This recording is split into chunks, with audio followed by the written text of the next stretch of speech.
Ipikit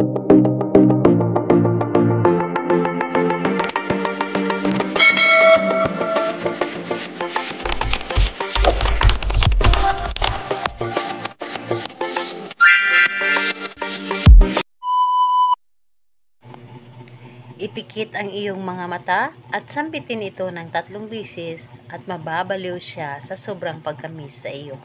Hello mga guys, kumusta kayo? Panibagong araw, panibagong video na naman tayo.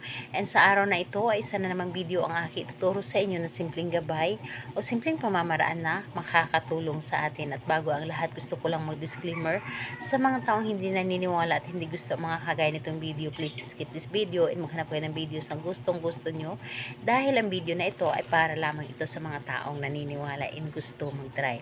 Sa lahat po ng mga nagko-comment dito sa aking video dito sa loob ng aking channel, mag-ingat sa lahat ng mga nagre-reply sa inyo na dinadala kayo sa kanilang WhatsApp and MO app upang makaiwas po tayo sa scam.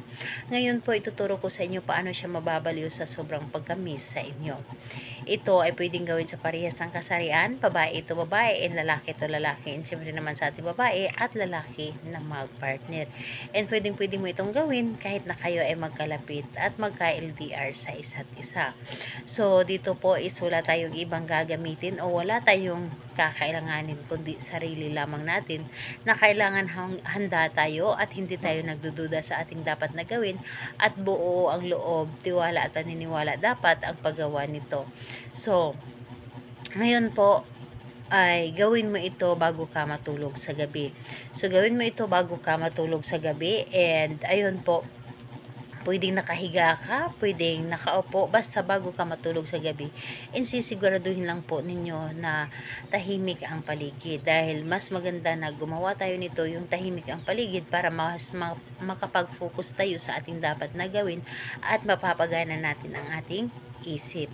So ganito po, pumikit ka lamang. Habang pinipikit mo ang iyong mata at kailangan na para bang nakikita mo siya, yung nakikita mo yung mukha niya habang nakapikit kayo. So, sambitin mo lamang ang kanyang pangalan at apelyido ng 3 beses at ang inyong nais. Halimbawa, yung pangalan niya at apelyido, at isunod mo ang mababaliw ka sa sobrang pagkamis sa akin. Pangalan, apelyido, mababaliw ka sa sobrang pagkamis sa akin.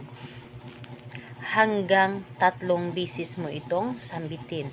So, dito po, pagkatapos mo sambitin ng 3 beses, ay isipin mo siyang muli.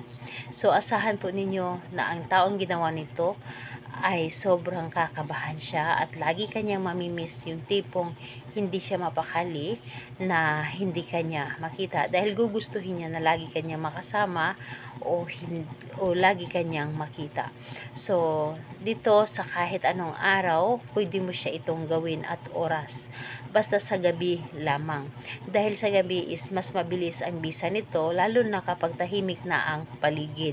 So siguraduhin po ninyo na sobrang tahimik ang paligid kapag ginawa ninyo ito.